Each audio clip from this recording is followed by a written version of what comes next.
Welcome to my channel. Today we're exploring a touching English story called How to Smile on a Bad Day. It follows Claire, a woman having a very rough morning. She's late, it's raining, her presentation is falling apart, and everything feels too heavy. But as her day continues, she experiences small, surprising moments that slowly bring light back into her life. A joyful child playing in the rain, a kind stranger who offers her a warm coffee without asking questions, a forgotten letter found in the park with a hopeful message inside, and a quiet act of helping an elderly woman carry groceries. These little moments remind Claire, and us, that smiling doesn't always come from big success or sudden happiness. Sometimes, it's about noticing beauty in small things, accepting kindness, or being kind to someone else.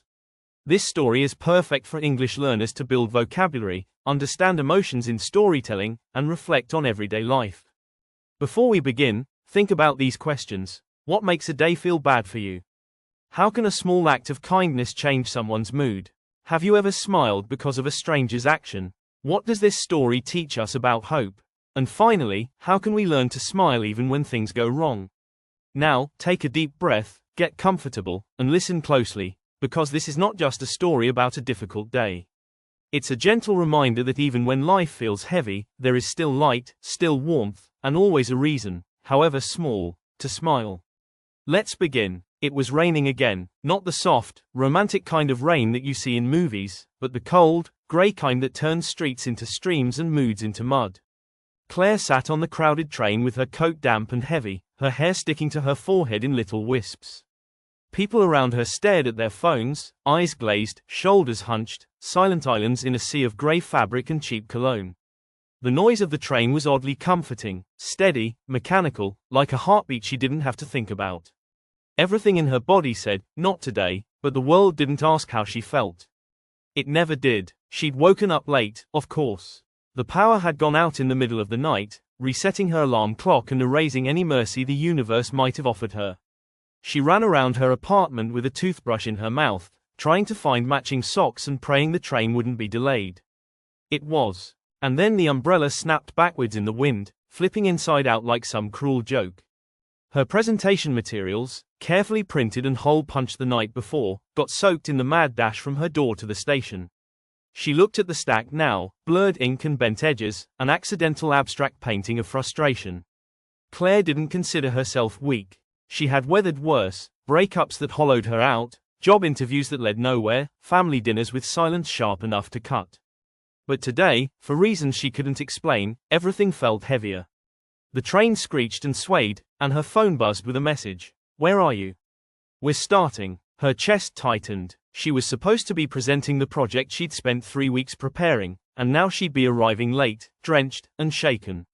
She wanted to cry, not for the presentation, but for all the tiny pieces of the day that had already fallen apart.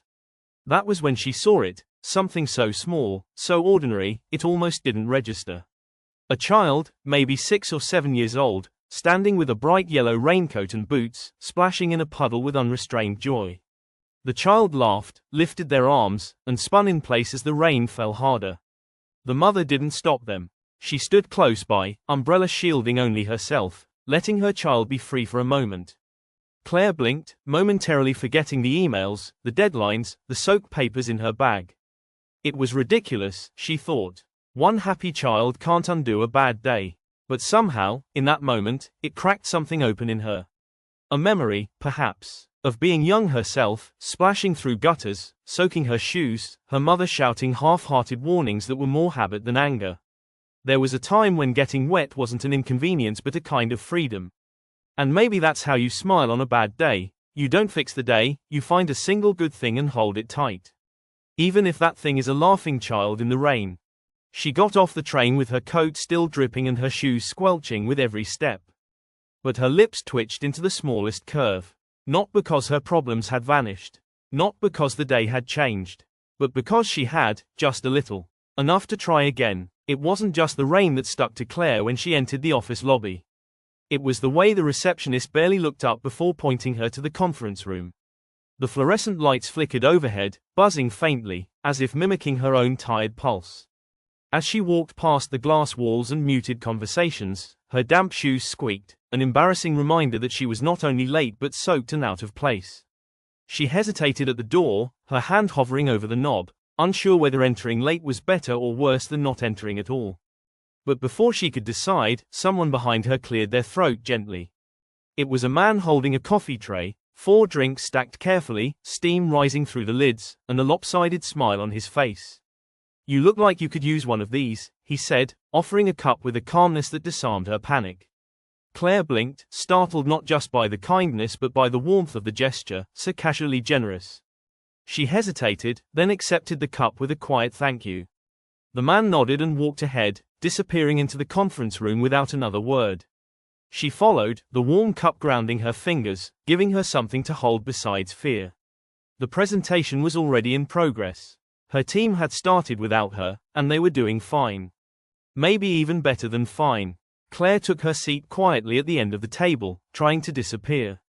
But as she listened, she realized they were using her slides, her structure, her words. No one stole the credit, they simply continued the work, filling in where she couldn't. Somehow, instead of being replaced, she was supported. She sipped the coffee. It was the perfect temperature. A blend of cinnamon and hazelnut she would never have chosen herself, but somehow, it tasted like comfort. During the meeting break, the man with the tray approached her again. "I'm Eli," he said. "You look like you were having a rough morning. I know the feeling." He didn't ask about her day. He didn't make her explain. He just sat beside her in silence for a moment, sipping his own drink.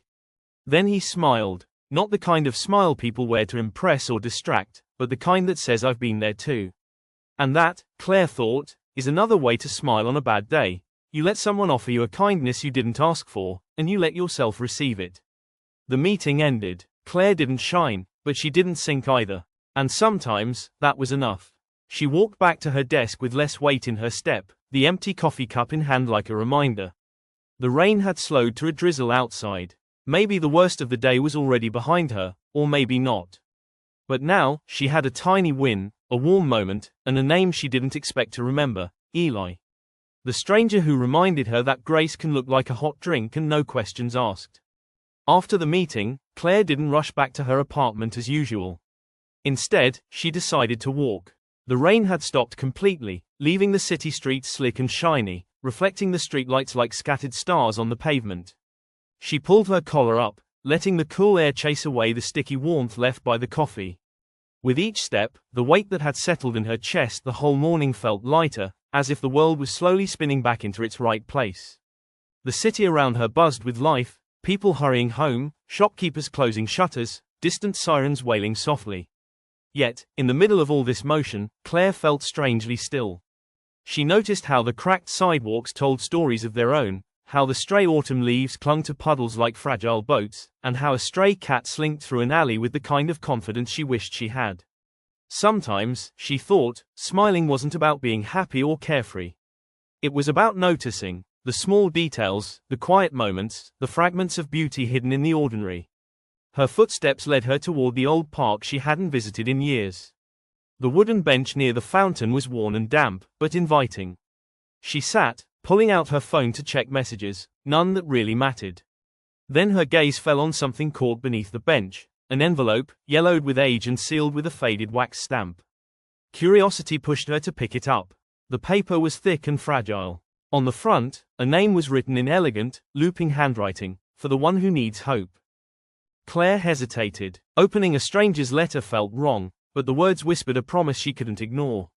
Carefully, she broke the seal. Inside was a handwritten note, neat and deliberate.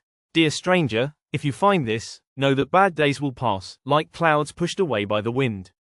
When the sky feels heavy, remember the sun is still there, waiting to shine again. Smile, even if only for a moment. It is a gift you give yourself, a quiet rebellion against the dark. Keep this letter as a reminder. You are not alone, and better days are coming." Her eyes blurred with tears she hadn't expected. How many people had held this letter before her? How many had found strength in these words? Claire folded the note carefully, slipping it into her pocket like a secret talisman. It wasn't a magical cure, but it was a lifeline, something tangible to grasp when everything else felt out of reach. She sat back, breathing in the crisp evening air. The city lights twinkled like distant hopes, and for the first time that day, Claire smiled fully, the kind of smile that comes from deep inside, born of connection and quiet courage. She realized how to smile on a bad day, not by ignoring the pain, but by welcoming the little moments of grace that remind you you're still alive, still fighting, still worthy of light. Claire folded the letter and slipped it into her coat pocket, feeling a warmth spread through her chest despite the chill of the evening air. She stood up from the bench and began walking again, the city's quiet hum wrapping around her like a comforting blanket. Her footsteps echoed softly on the wet pavement as she wandered without a clear destination, letting the rhythm of the streets guide her. As she crossed a small square, she noticed an elderly woman struggling with several heavy shopping bags. The woman's hands trembled slightly, and her face was marked with years of stories and hardships, yet there was a gentleness in her eyes. Claire hesitated for just a moment, the exhaustion from the day whispered to her to keep moving, but something deeper pushed her forward. How to smile on a bad day, she thought, might sometimes be as simple as helping someone else find their way through theirs. "Let me help you with those," Claire offered softly, stepping closer. The woman looked up, surprised but grateful. "Thank you, dear, it's been a long day," she replied with a weary smile. Together, they carried the bags toward a nearby apartment building. The woman told Claire her name was Margaret, and that her late husband used to carry the bags for her, but now she had to manage on her own. As they reached the building, Claire felt a lightness in her step that had been absent all day. Helping Margaret had reminded her that everyone carried unseen burdens, and kindness, even the smallest acts, created invisible threads connecting people across the loneliness of their struggles. Margaret turned to Claire, clasping her hands. "You've made my evening brighter, dear. Don't forget to be kind to yourself, too." Claire nodded, feeling the truth in those words settle deep inside. Sometimes, she realized, smiling on a bad day meant choosing to see beyond your own troubles, to reach out, to connect, and to remember that nobody's path is walked alone. As she walked away, she felt something she hadn't felt since the morning: hope. Not a wild, blinding hope, but a quiet, steady flame. She paused to watch the city lights shimmer on the wet streets and felt her lips curl into a genuine smile, this time not forced or fleeting, but rooted in a new understanding. How to smile on a bad day, she thought, was how to keep your heart open, to yourself, and to others. It was how to let a little light in, even when the clouds were thick and the rain refused to stop. As Claire walked back toward her apartment, the city seemed transformed, not because the rain had cleared completely, but because her view had shifted. The familiar streets felt less like obstacles and more like a map of small miracles waiting to be found. She breathed deeply, the evening air cool and fresh, carrying the scent of wet earth and blooming flowers hidden in the shadows. She realized something important. Smiling on a bad day wasn't about pretending everything was okay. It was about recognizing your own strength, even when it felt fragile. Inside her pocket, the folded letter from the park rested like a quiet promise. It reminded her that darkness never lasts forever, that even when you can't see the sun, it's still there, waiting patiently behind the clouds. Claire thought about the child splashing joyfully in the rain, the stranger who offered her a warm coffee without a word, and the elderly woman who showed her that kindness is a balm for weary hearts. Each of them had shared a part of their light with her, and in return, she found her own flickering glow reignited. When she reached her apartment door, she paused and looked up at the night sky, clouds parting just enough for a single star to twinkle softly. A smile spread across her face, quiet but steady. Today had been hard, undeniably so, but it was also a day of small victories. She'd learned how to hold on, how to reach out, how to find grace in unexpected places. And most importantly, how to smile when it felt impossible. Claire unlocked the door and stepped inside, leaving behind the damp chill and the weight of the day. She hung her wet coat and sat by the window, the city lights glowing warmly below. She picked up her phone and typed a message to Eli. "Thank you, for the coffee, and for reminding me there's kindness in the world." She hit send, feeling connected in a way she hadn't all day. As she closed her eyes, ready to rest, Claire knew the storm inside her hadn't vanished entirely, but it had softened. And tomorrow, with all its uncertainties, would come with new chances to smile again. Because sometimes, smiling on a bad day is less about joy and more about courage. The courage to keep going, to keep believing, and to keep being kind, to yourself and to others. And that was enough. Thank you for listening to How to Smile on a Bad Day. Claire's journey reminds us that even in the darkest moments, small acts of kindness, a little courage, and the ability to notice beauty around us can help us keep going. Smiling doesn't mean everything is perfect, it means we're choosing hope, even when things feel hard. I hope this story helped you practice English and connect with something real and meaningful.